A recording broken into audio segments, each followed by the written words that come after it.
always getting up on the floor and saying, "Oh, I'm against racial profiling and I'm against profiling of any type." Well, today we're going to talk about how when you meet a politician who's running for office, almost the first thing they start to talk to you about is how they profile. They break it down like this. Well, as a blank, the percentage of blanks in this district are like 42, so I've got them. And I'm like, I thought we weren't supposed to profile. We promised you on Smoke and Mirror that we would take you behind the scenes to how politicians really think and how power decisions are really made. And you also have situations of people taking groups for granted. I don't have to do anything. I don't have to work that hard. I'm just going to take for granted that I'm going to get this support. Nobody has a right on these districts. Nobody has a birthright to them. We don't live in medieval feudal kingdoms anymore. I like to think that voters at the end of the day want somebody who's going to stand up for them.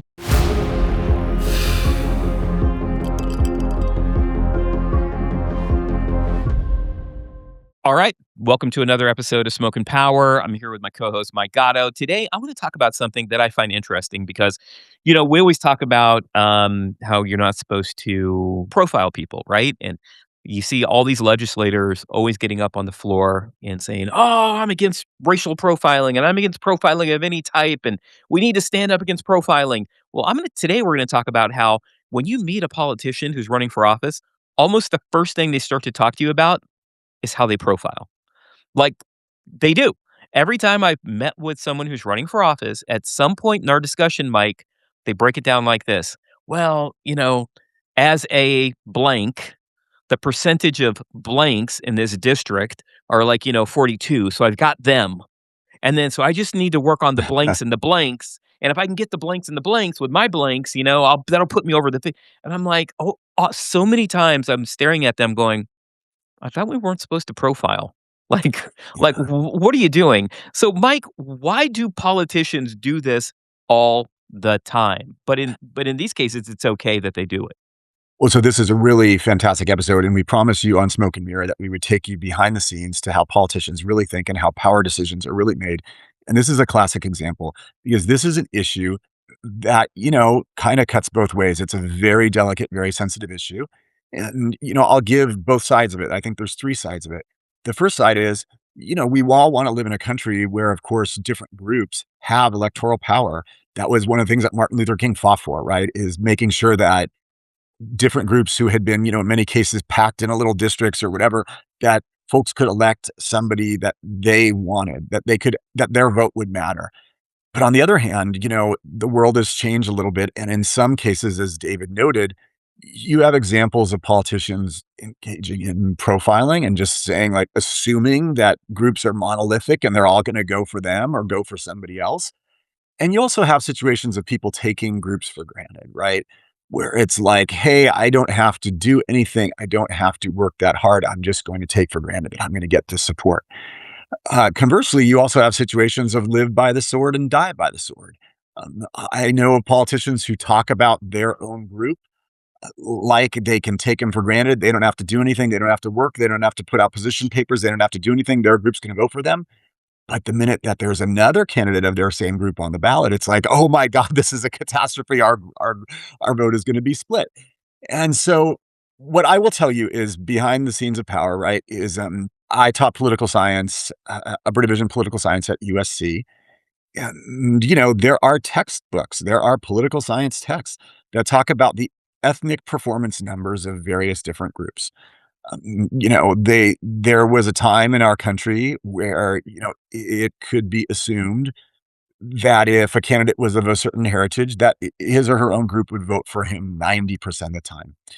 I will tell you that the interesting statistics are that Latinos are not in that 90%. Latinos, first of all, are a very, very diverse group. Let's face it, the term was almost coined for ethnic solidarity in the New World to replace Hispanic and to include people who spoke Portuguese as well. And it has people as diverse as Dominicans and Mexicans and Guatemalans and Puerto Ricans and Cubans in its group. But by and large, the statistics show that within the Hispanic community in Los Angeles or California, that ethnic loyalty is about 66%. Right? It's not as high as some other groups as 90%. But the example that political scientists often give is that years ago, there was a former colleague of mine named Li Lingyi who got arrested for running guns while a California state senator, and for bribery and for a whole bunch of other sort of stuff. Everybody remembers the case well. He was running statewide at the time, and it was too late to get out the ballot. It was a very, very down ballot race, meaning voters had very, very little information. The perfect type of electoral race to do a study on the power of race in politics. His vote percentage was exactly the same percentage as the Asian vote that election. And so people talk about that like voters knew very little about these people because obviously he wouldn't have gotten any votes if they knew he was a gun runner, right? And someone who had taken bribes. So very low information vote. People were going eeny, meeny, miny, mo. And a large percentage of voters just said, at least that's the theory. No one will ever know. Totally possible that there were some people who knew he had represented them and didn't know he was convicted and just knew his name. Could have been they liked his ballot designation. It could all be coincidental, but that's often cited as an example of sort of this blind ethnic bloc voting. I can tell you that when I was running, I was privy to a number of those conversations. My district was 55% Anglo white, and when I say Anglo white, I mean British. Like, I don't mean like, I think like Czech would be too exotic, right? My district was roughly 55% Anglo white. I'm not Anglo white. I look like this and I have my own last name and so on and so forth. My district was about 20% Hispanic, 20% Asian, but within the Asian community, very diverse. It was Korean and Filipino, right? Which don't typically have much in common. And then finally, it was about 15% Armenian, Caucasian, but very specific. And I would hear politicians often say, "This is an Armenian district. This is an Armenian district." My district was maybe 5% Italian, and hey, I got elected, right? And so and when people would say, "I'm so happy you got elected and you did a lot of good," I would say, "Well, it almost wasn't like that because the way people talked for a long time, my district was a province of the Anglos, and for a while, it was perceived as a province of Armenians or whatever, right? But no, my point was always nobody has a right on these districts. Nobody has a birthright to them. We don't live in medieval feudal kingdoms anymore. If somebody liked what I did in office, the message that I got from other people was the only place I could run is like in suburban New Jersey or the last, Right. Italian plurality Mhm. districts. And I just don't believe in that. I like to think that voters at the end of the day want somebody who's going to stand up for them, who's going to be pretty good on the issues that they care about, and who's going to do good for our state and our country. And so I felt very lucky that the voters at my district ignored all that. They voted for me. Well, why do you think that they continue to do it? The politicians, that is, are the candidates. Is that because, as you've kind of pointed out, it's just the easiest math to do right up front? It's like No, I that's the think low hanging math. it is a very, very lazy way to do politics. It's frankly a way to Mhm. say, I don't have to do much. And I mean, obviously they're courting you, David. They're trying to tell you about viability, and you know that, and I know that, and they're trying to get your resources and your money. But I think it's something that these politicians are genuinely guilty of just taking for granted a certain block of Mhm. votes. And I think that's a real mistake because again, all that needs to happen is if that's your only one thing, that can be taken away from you pretty easily too. Somebody can go and persuade somebody of your group to run for that same office, and now there's 2 people running. That's right. And, We see that in the Armenian community down in your area, or at least not where you live now, but the area you used to represent. That other candidates would simply get another Armenian to run to split the vote. yeah, sometimes that was the case and sometimes it was not. I will say that, in my first race, people thought that I had recruited another candidate of that heritage, but that's total nonsense. I mean, the guy who ran was a perennial candidate. He ran all the time. I never met him before my race. I never talked with him.